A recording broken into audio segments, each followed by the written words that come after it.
Olá pessoal, tudo bem? Hoje nós vamos falar sobre o liberalismo econômico e a sua importância no estudo das relações internacionais.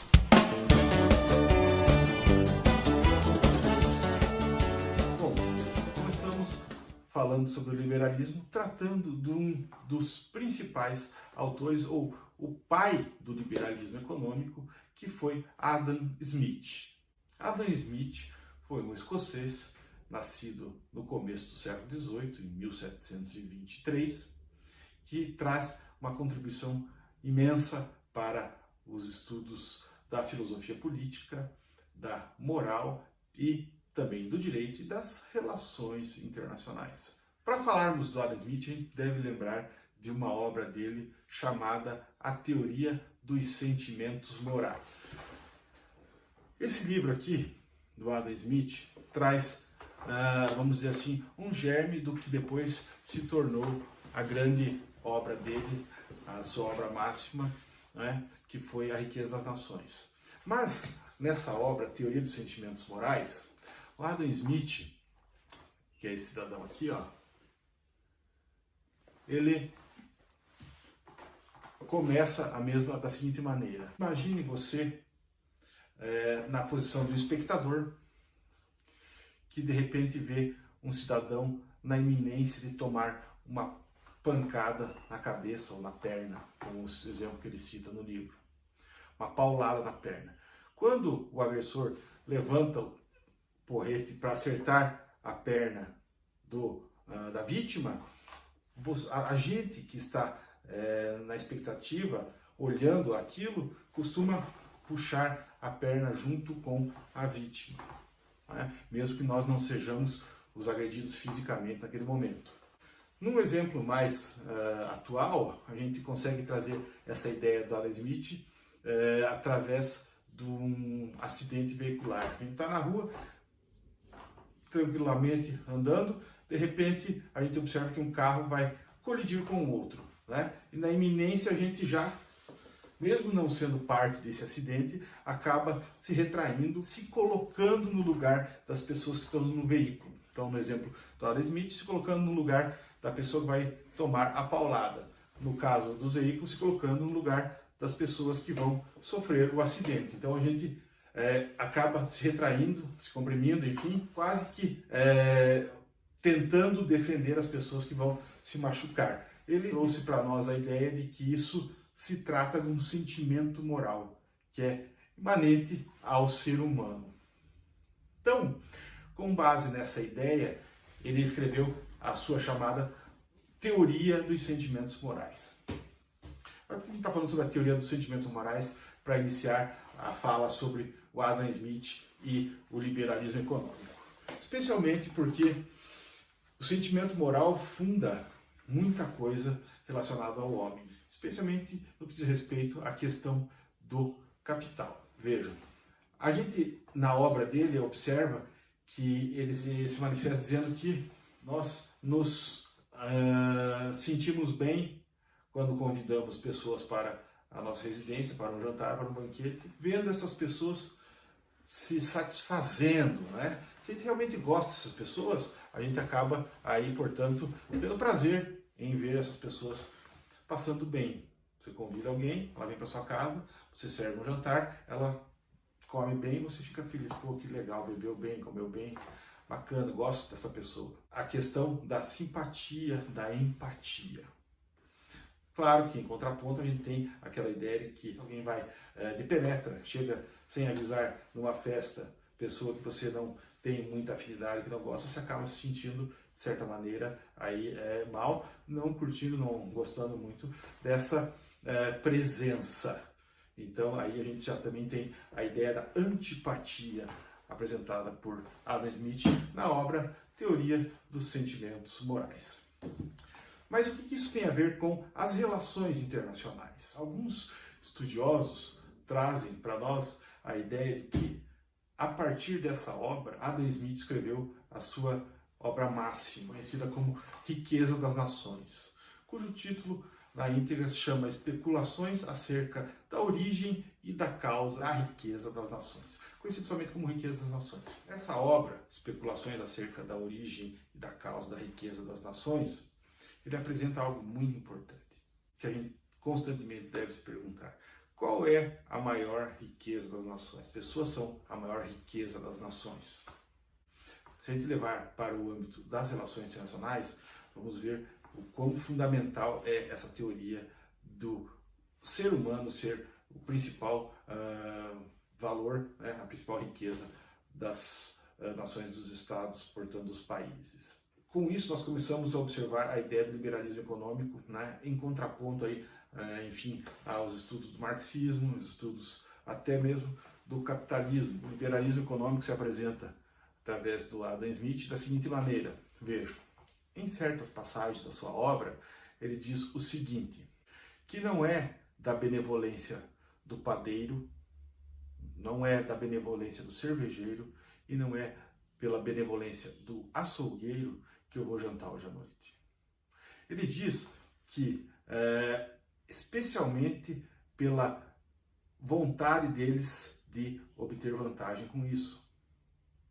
Interesse próprio. Então, não é porque o padeiro é bonzinho, não é porque o cervejeiro é bonzinho, não é porque o açougueiro é bonzinho que eu vou jantar hoje. Não, eles têm interesse em vender, eles têm o que o Adam Smith chamou de self-interest, interesse próprio.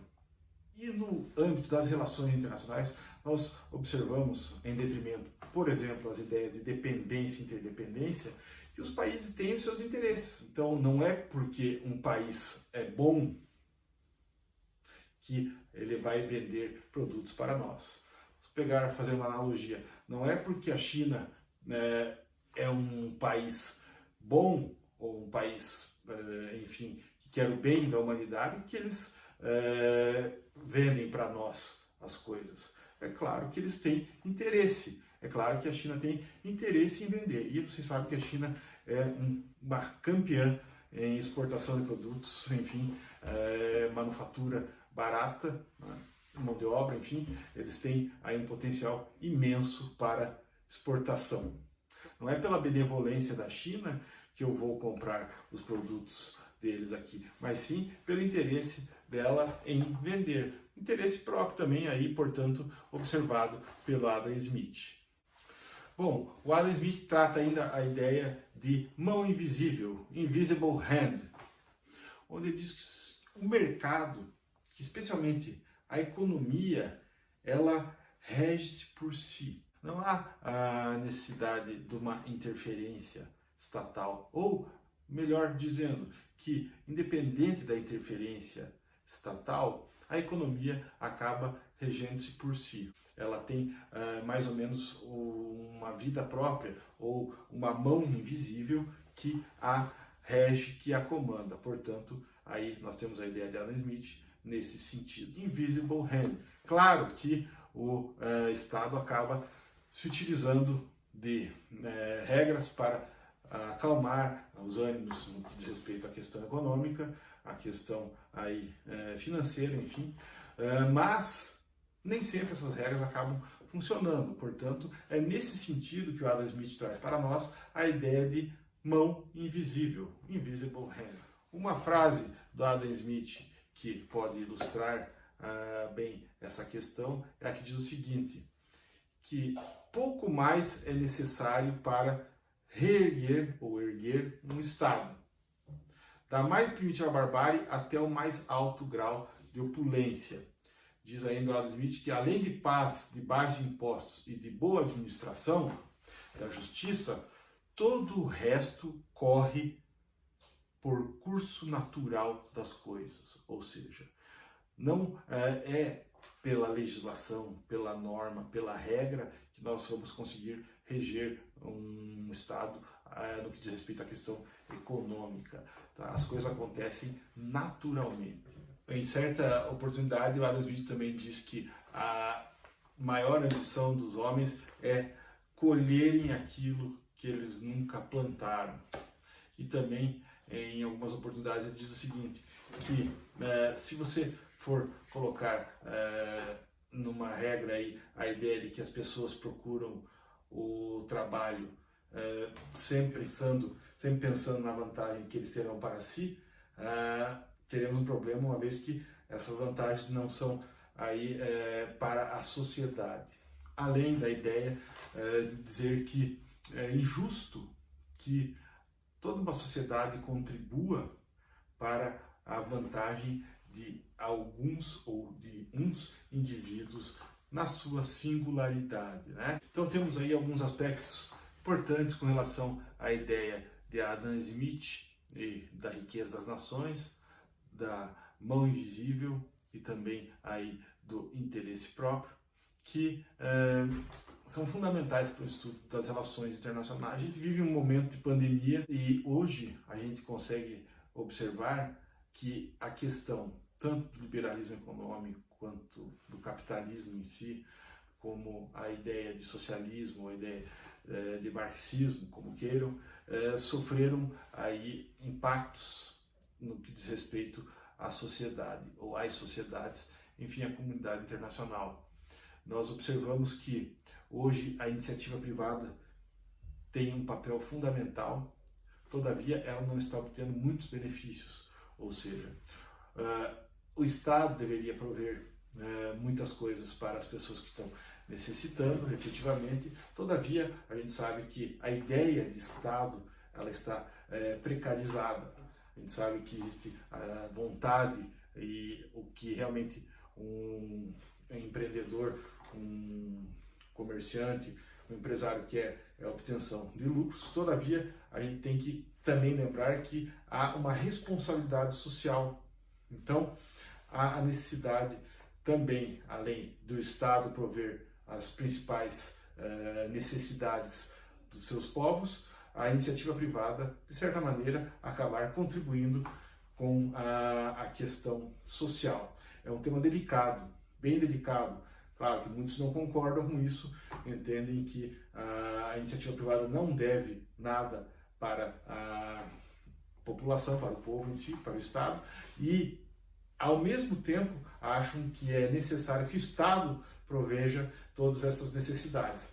Todavia, existe um conflito, uma contradição com relação à questão da iniciativa pública em detrimento à iniciativa privada, e isso se expande por todo o cenário geopolítico. Somente o Estado não tem condições, uma vez que, especialmente em países mais pobres, ele realmente está sucateado. A própria ideia de Estado está sucateada. Então, como ficariam as populações, como ficariam os povos, sendo que a necessidade de que a gente garanta a eles, pelo menos aí, os direitos mínimos e as garantias fundamentais para a manutenção social ou continuidade aí, de um bom desenvolvimento do bem comum. Podemos dizer, então, que o liberalismo econômico é uma ideologia baseada na organização da economia, todavia, rejeitando o intervencionismo ou a intervenção estatal. Fica complicada a ideia hoje, especialmente em virtude do que nós estamos vivendo, né? Por ser algo bem individualista. Então, a gente consegue analisar por esse viés o liberalismo econômico. Significa que temos decisões tomadas por empresas, né, por indivíduos, e não pelo Estado ou por organizações coletivas em si, o que pode caracterizar também a ideia de interesse próprio prevista por Adam Smith. Portanto, como princípios básicos aí do liberalismo, a gente pode entender a defesa do livre mercado, do direito de propriedade, além aí, da liberdade da ação individual. Isso garantiria um conjunto de liberdades individuais pelo Estado. Deveria ser garantidas as liberdades individuais pelo Estado, mas também a não intervenção em demasia, portanto, aí, do Estado sobre o mercado, tendo ainda a ideia de competitividade econômica como uma das fontes da geração de riquezas. Para termos maior conhecimento sobre o liberalismo, podemos pesquisar ainda sobre alguns outros grandes expoentes da filosofia política e moral, que são David Hume, além do Adam Smith, David Ricardo e Jeremy Bentham. Esses são alguns grandes expoentes, portanto, aí também do estudo ou da ideia de liberalismo econômico. Beleza, pessoal? Obrigado. Qualquer dúvida, sugestão, enfim, escreva abaixo do vídeo que eu respondo o mais breve possível. Valeu? Obrigado, até a próxima.